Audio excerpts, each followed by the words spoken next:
guys, happy Halloween. Thank you so much for coming out tonight. I'm Juniper. And I'm Ghost.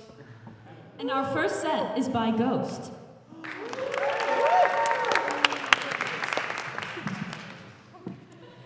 Hi guys, I have to come clean about something.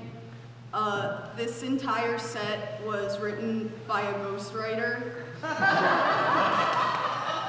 And that ghostwriter was me.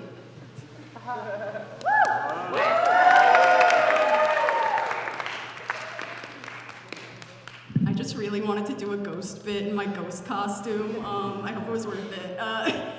Anyway, one thing that people don't seem to really be talking about is the fact that when you're born with one hand, you have this uncontrollable urge to stick your stump in any hole that you can find. Just to see if it fits. Listen, you got bathtub drains. You got cord pineapple, refreshing. You got a narrow hydro flask. Sometimes I like to be a naturalist about it. I'll find a good tree hole and just, recently I got festive with it, stuck this shit in a jack-o'-lantern, fucking burned, but that pumpkin texture, worth it. Okay. Anyway, yeah, having one hand is crazy. You get to mess with people a lot. A lot of people want me to, when kids are like, what happened to your hand? They want me to be like, oh, a shark bit it off. But you know what? I like to be a little bit more creative when I mess with people. I don't just like to do it when they ask questions, all right? So I worked at summer camp a few summers back, and I got really into friendship bracelet making. Yeah, because one-handed people can tie knots, okay? So these kids would be like, Hannah, can you make me one? Can you make me one too? Can you make me one? I'm like, fine. Sitting there, toiling away, tying these knots. I finish up the bracelet. They're holding out their arm for me to tie it on. And I go, not yet. I made them promise me that when someone came up to them and said, who made you that bracelet? They say, I took a visit to the one-handed artisan. I had a bunch of 12-year-old kids running around camp looking for some wrinkly old man with a wrinkly old stump. Little did they know, they could have just looked for some butch in overalls. So another job that I have had and I currently have is the front desk position at the Office of Residential Life and Student Engagement. Yes, I really like that job because I get to sit there and I get to do my homework. And if you come in and you see me at the front desk and you need a replacement key or you need me to get your Student Orgs package for your Boba Wellness Coloring Page Palooza in Beaver Cottage, just know that you are interrupting me getting paid to write my essay for my Plant Poetics night seminar. Very rude, that is very important work. But in all seriousness, because that's why we're here, to be serious, right? I really don't mind helping the students. I know I signed up for that. But one thing I didn't know I signed up for was being the office therapist. Yeah, you see, when you sign up for the front desk position, when people get sick of what they're doing in their office, they will take those woes and they will bring it to you. I'm sitting there struggling to validate and relate to the various millennials who work in that office, I'm just sitting there writing an essay. It's probably about cryptology or something. And out of the corner of my right eye, I see one of the Res Life people coming out of their office as if she had just hiked through the Sahara Desert. It's like,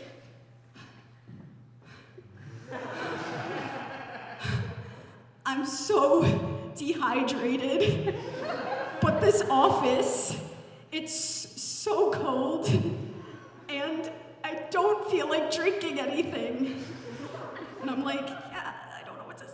And then out of the corner of my other eye, guys, someone is hurtling from the coffee station, like,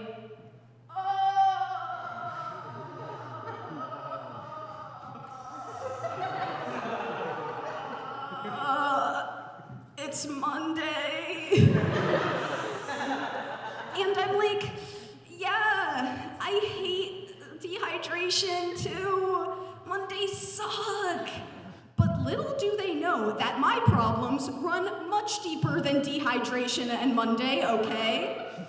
Because underneath that front desk, my stump is stuck in a fucking hydro flask.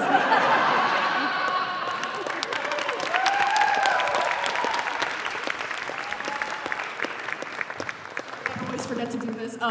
Next up is our very talented newbie, Rafi.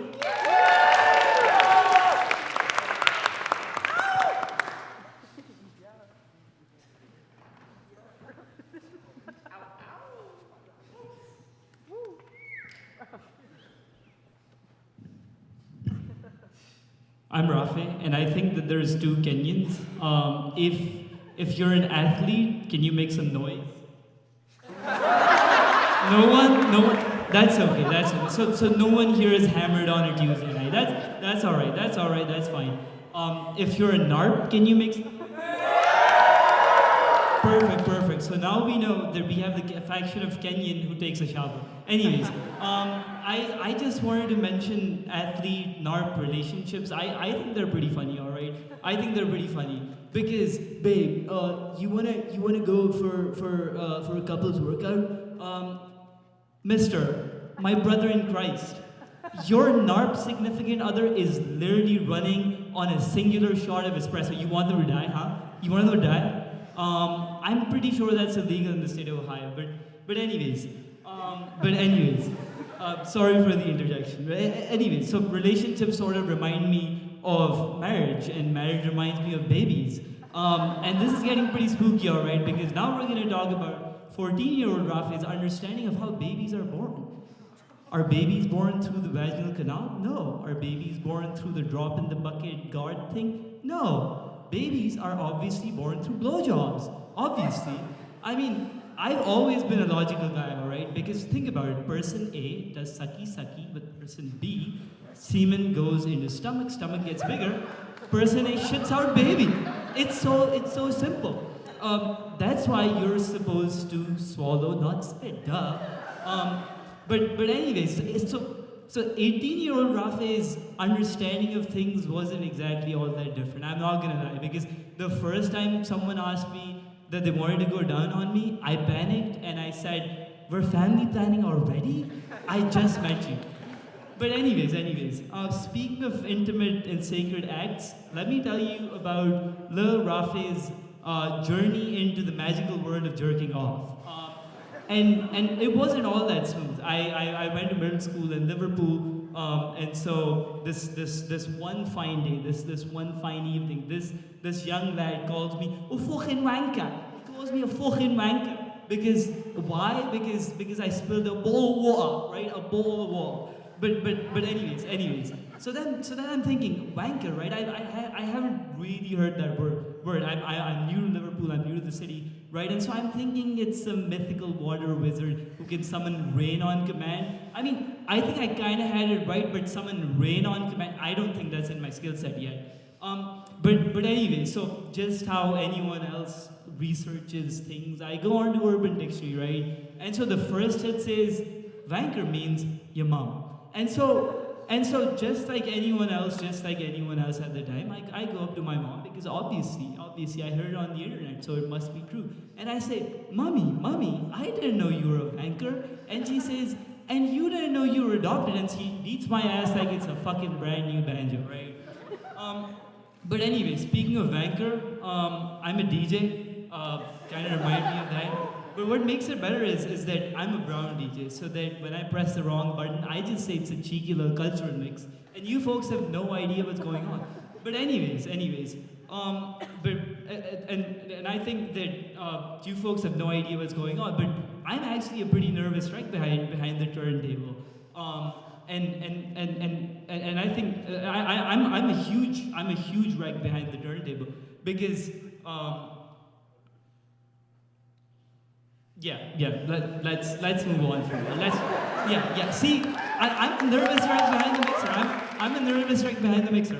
But anyways, since I'm a nervous wreck behind the mixer, I need to tell you that not only am I a nervous wreck behind the mixer, my love life is completely out of tune. And it's completely out of tune. And honestly, in the last few weeks, I think my turntable has gotten more action than me. 100%, definitely, 100%. And it's primarily because sometimes that cheeky little slut says, "Press my buttons, daddy, light me up," and it's real fun. But anyways, I think I need to take control of my love life, right? And it's mainly because instead of swiping right on Tinder, I'm mixing beats, right? Instead of sliding into the DMs, I'm sliding the crossfader from one song to the other, and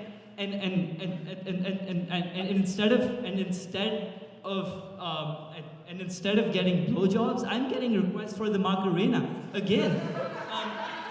But anyways, what I really wanted to talk about, it was something on my mind. Someone in the crowd here, I think they're here. They said that who let the brown boy in the church? And I have an answer to that. I really do. And the answer is your mom. Thank you.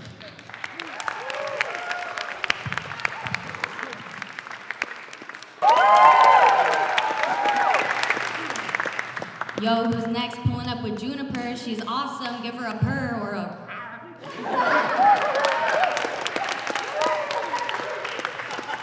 Hey guys, happy Halloween. So in case you were wondering, I'm dressed as Great Depression baddie, Kit Kittredge.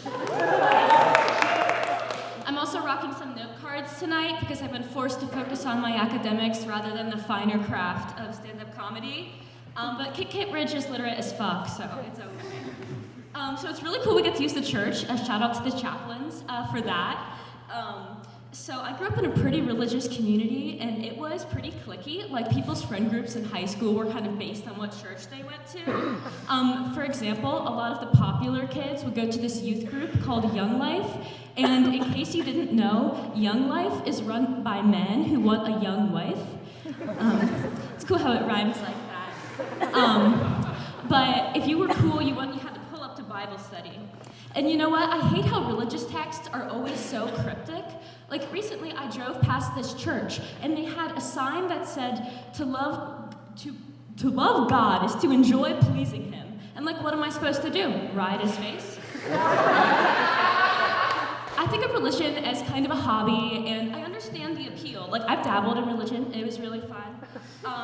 And sometimes I worry about what my hobbies will be after college. Like, will I find Jesus? Will Jesus find me? Hobbies seem to be an issue for people after they graduate. Like, some people get really into purebred dogs, which is weird to me. When people talk about getting a dog from a breeder, it sounds like they're finding a husband for their daughter. Like, we just want to make sure he's from a nice family. And like, dogs aren't elitist, like, let's not project that onto them. Also, your dog was $6,000. There are so many dogs dying in shelters, and you're gonna pay $6,000 for a dog who's just having a better hair day? It's like, Rufus came from a long line of fowl hunting. Okay, so did King Henry VIII. And some say that they want to get a dog from a breeder because they have less health issues, and I don't know about that. Because I've seen some of these dogs from breeders, and some of them are fucked. Like, have fun with your $8,000 Bichon Frise with 3 eyes. And like, guys, listen. When breeders start selectively breeding for specific traits, they're working with a smaller gene pool. They're keeping things in the litter. Like, guys, there's incest involved. Siblings are fucking, okay? So dogs from breeders, they really remind me of 18th century European royalty. They're like manicured, they're very dashing, they're posing for their portrait, and yeah, their parents are related. People will be like, oh, that's a finely bred hound from a nice family. But no, that is a cousin fucking collie with a Habsburg jaw. So lately I've been thinking about non-incestuous sex. And I think where it all began for me was the 4th grade bus safety drills.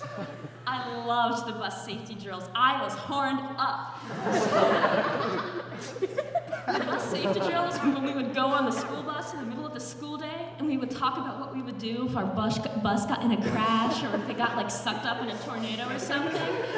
And it all culminated in this grand event where we got to jump out of the back of the bus, which is exciting enough as it is, but it gets better. The bus driver would stand up and say, "Hey, I need the tallest, strongest boys to go to the back of the bus." And they would go to the back of the bus, they'd stand with their toes on the edge, and they'd jump out first, and then they'd stand on either side of the exit, and we were told to use their shoulders for support as we jumped out, like, "Thanks, fellas." And that was a sexual awakening for me. And it's been only uphill from there. Recently, a boy I hooked up with told me that I kiss in a very idiosyncratic way. So basically, he kissed me and said, "Ooh, that felt like a nervous tick." Romance is tricky, flirting is hard. Recently, I held eye contact and I felt like a tramp afterward. I'm kind of clueless. I don't know exactly what I want, but I do have this one fantasy where I'll have to go to Walmart, and so I'll reach out to Knox County Area Transport, get on the cat bus, we'll be speeding down some windy roads, then the bus will stall, and the bus driver will say, "Hey, I need the tallest, strongest boys to go to the back of the bus." All right, that's all from me. We have a triple threat on deck for you. An absolute gem of a human, Isla Hamblin.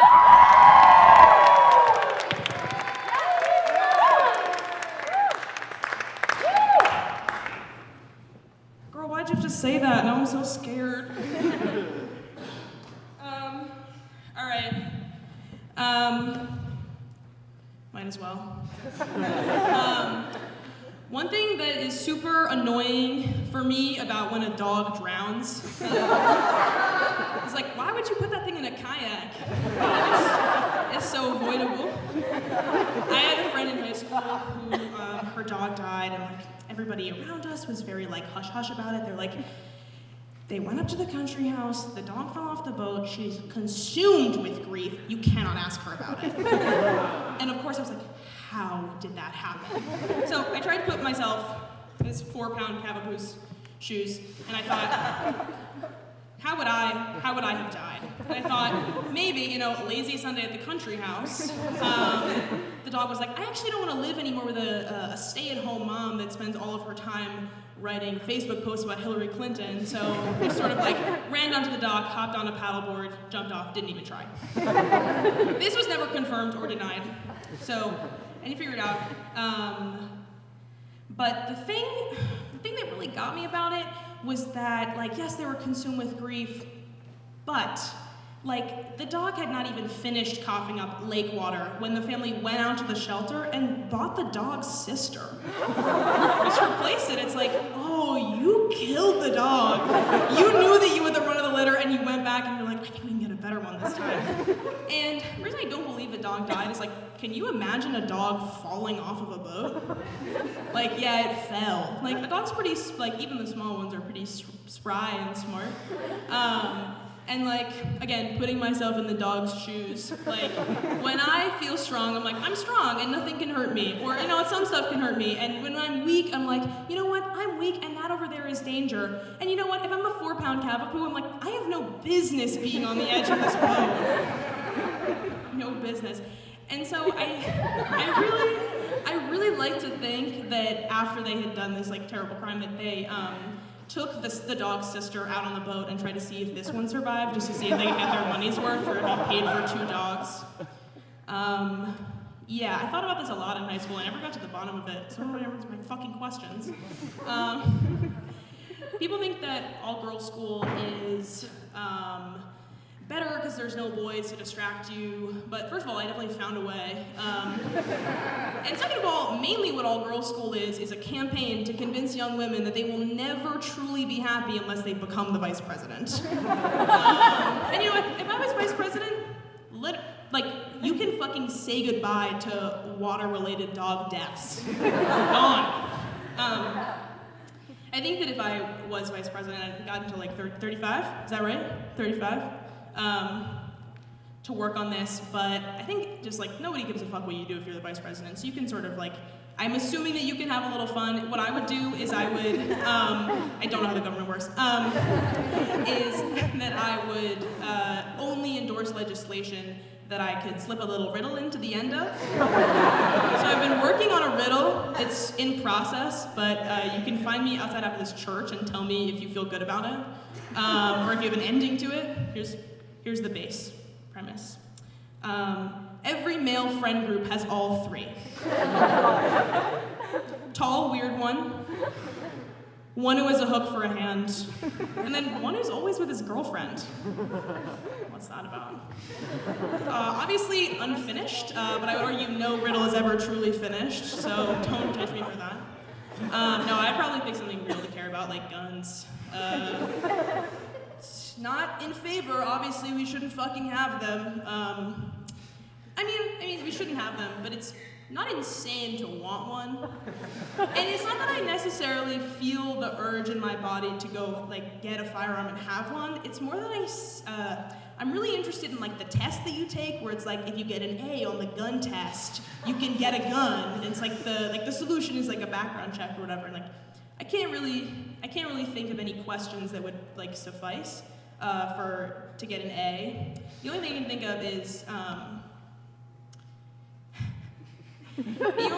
think of is, that, like, if you fail, that's like failing PE. It's like you literally just had to show up and answer something like, oh, are you like a guy that gets frustrated easily and takes it out on others? And you go, no, me? No.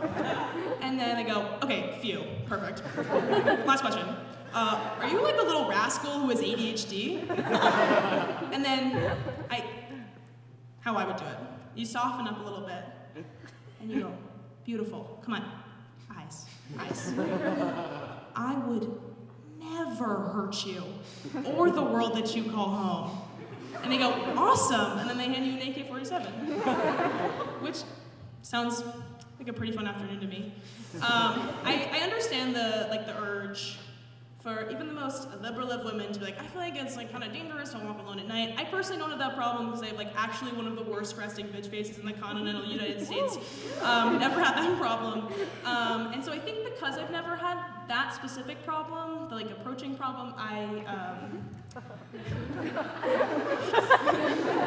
I'm talking, not you. No one talked, someone laughed. It's like what you're supposed to do. I remember being like 11 or 12 and having this like fantasy that like I would finally feel like I had access, like the peak of femininity, when I was beautiful enough to be like asked out on the beach.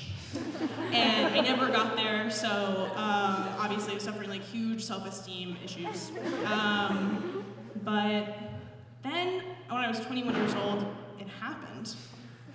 And I thought I was gonna transform my life forever. Basically what happened is that I was walking down the beach in a bikini, sorry, don't please my body. Walking down the beach, just balls deep in my rich interior world, zoned out. And a guy comes like huffing and puffing next to me, and I assume he's like lost a piece of his spike ball set and he's going to retrieve. No,